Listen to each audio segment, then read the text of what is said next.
خدا کے لیے اپنے اندر کا جو میں ہے، یہ ہمارے اندر جو ابلیس بیٹھا ہوا ہے اسے نکال لیجئے۔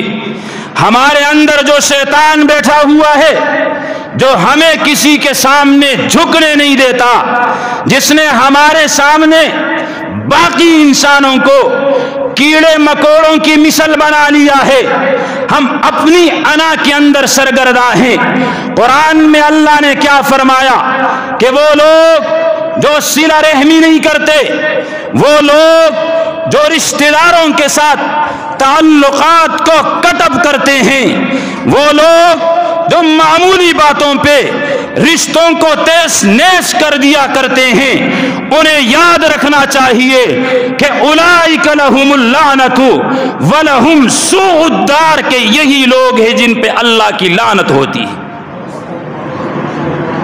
ہر بندہ اپنے گریبان میں جا کے دیکھے، نہیں میں نام لیتا زید کا، نہ میں کہتا ہوں کہ بکر ہے، میں نہیں کہتا کہ کون کس سے ناراض ہے، لیکن خدا کے لیے عید ہم سے یہ تقاضا کرتی ہے کہ ہم عید کی نماز پڑھ کے اپنی پرانی رنجشوں کو ختم کر دیں، اللہ کی رضا کے لیے نہ مجھ پہ احسان کریں نہ کسی اور پہ احسان کریں۔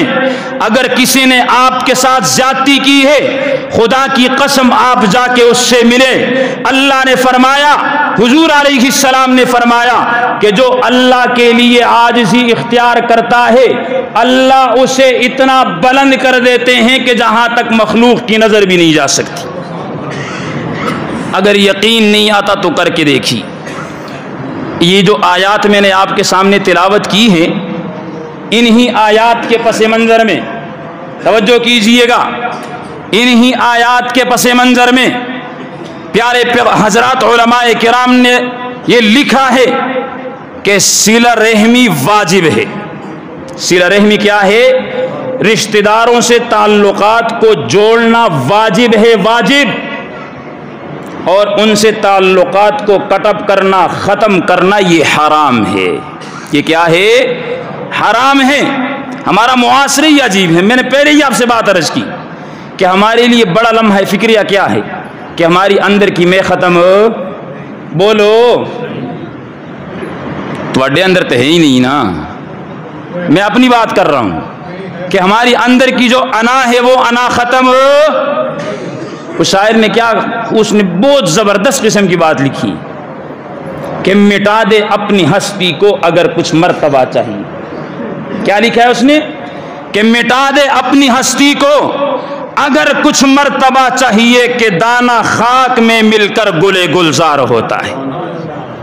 اب زمین کا دانہ لے کے نا پورا سال اس کو یوں فرش پہ رکھے، کچھ اثر نہیں پڑے گا اس کو۔ اس دانے کو اپنی ہستی مٹانی پڑتی ہے، اسے مٹی کے نیچے جانا پڑتا ہے، تب جب وہ پودا بن کے نکلتا ہے تو ساری دنیا کے سامنے یوں پھیلتا ہے کہ ہر ایک پھر اس کے لیے ترستا ہے۔ تو عید ہم سے یہ تقاضا کرتی ہے کہ ہم اپنی انا کو ختم کریں، اپنی انا کو ختم کریں۔ یار ہم حضور علیہ السلام کی سیرت کو دیکھیں، آپس میں سارے بیٹھے ہیں، جتنے بھی آپس میں کوئی ناراض ہیں، کسی نے کسی کو قتل کیا ہے؟ بولو، کسی نے کسی کا گریبان پکڑا ہے؟ باتوں پہ ناراضگی ہے نا، صرف نام لینے سے کچھ نہیں بنتا۔ آپ ذرا محبوب کی سیرت تو پڑھیں۔ حضرت وحشی کون ہے جسے حضور اللہ کی رضا کے لیے معاف کر رہے ہیں؟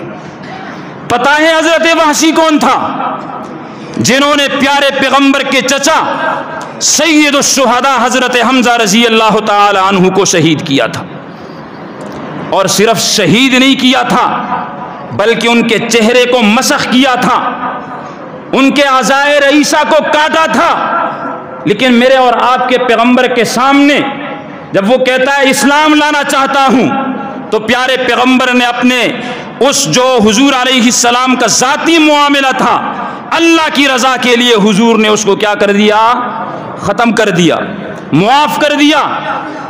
تو اس لیے پیارے پیغمبر جناب محمد الرسول اللہ صلی اللہ علیہ وسلم، توجہ کیجئے گا وقت بہت کم ہے، پیارے پیغمبر جناب محمد الرسول اللہ صلی اللہ علیہ وسلم حضرت عبداللہ بن سلام فرماتے ہیں پیارے پیغمبر مدینہ تشریف لائے، مدینہ منورہ کے اندر آمنہ کا لال عبداللہ کا در یتیم جب پہلا درس دے رہے ہیں، سامنے صحابہ کی مجلس ہے، پیارے پیغمبر نے بنیادی طور پہ انہیں نماز کا نہیں کہا، انہیں روزے کا نہیں کہا، پیارے پیغمبر نے حج اور زکوٰۃ کا نہیں کہا، بلکہ پیارے پیغمبر نے کہا کہ سلام کو عام کرنا پہلی بات، دوسرے نمبر پہ حضور نے فرمایا کہ بھوکوں کو کھانا کھلانا، اور تیسرے نمبر پہ پیارے پیغمبر نے فرمایا کہ صلہ رحمی کرنا، جو تم سے تعلقات توڑنا چاہے تم ان سے تعلقات کو جوڑنا۔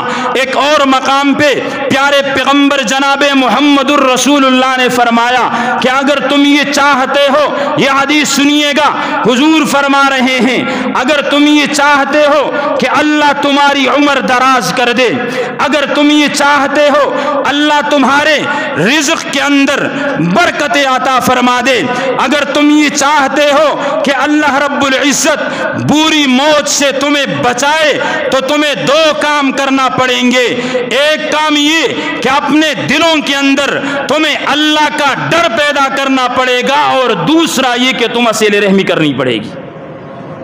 دوسرا کام تمہیں کیا کرنا پڑے گا؟ آپس کی رنجشوں کو ختم کرنا پڑے گا، آپس کی نفرتوں اور قدورتوں کو ختم کرنا پڑے گا۔ اس لیے سیدنا ابو ہریرہ رضی اللہ تعالی عنہ ایک مرتبہ بیٹھ کے درس حدیث دے رہے ہیں، اچانک حضرت ابو ہریرہ کہنے لگے کہ مجلس کے اندر قاطع رحم یعنی رشتہ داروں سے تعلق توڑنے والا اگر کوئی شخص موجود ہے تو وہ میری مجلس سے اٹھ کے چلا جائے۔ توجہ سے سنیے گا، کتنی سخت وعید ہے۔ کیا کہا صحابی رسول حضرت ابو ہریرہ کہ رشتہ داروں سے ناراض رہنے والا، تعلقات توڑنے والا میری مجلس میں اگر کوئی بیٹھا ہے تو وہ درس حدیث سے چلا جائے۔ ایک نوجوان اٹھتا ہے، باہر چلا جاتا ہے۔ وہ نوجوان کافی عرصے سے اپنی پھوپھو کے ساتھ ناراض تھا، وہ سیدھا جا کے اپنی پھوپھو کو راضی کرتا ہے۔ جب واپس آنے لگتا ہے تو پھوپھو کہتی ہے کہ ذرا ابو ہریرہ سے پوچھنا کہ رشتہ داروں سے تعلقات توڑنے والوں کو درس حدیث کی مجلس سے کیوں اٹھایا ہے۔ یہ نوجوان واپس آ کے یہی سوال جب حضرت ابو ہریرہ سے کرتے ہیں، یہی سوال کہ درس حدیث سے تعلقات کو توڑنے والے کو کیوں اٹھایا جاتا ہے۔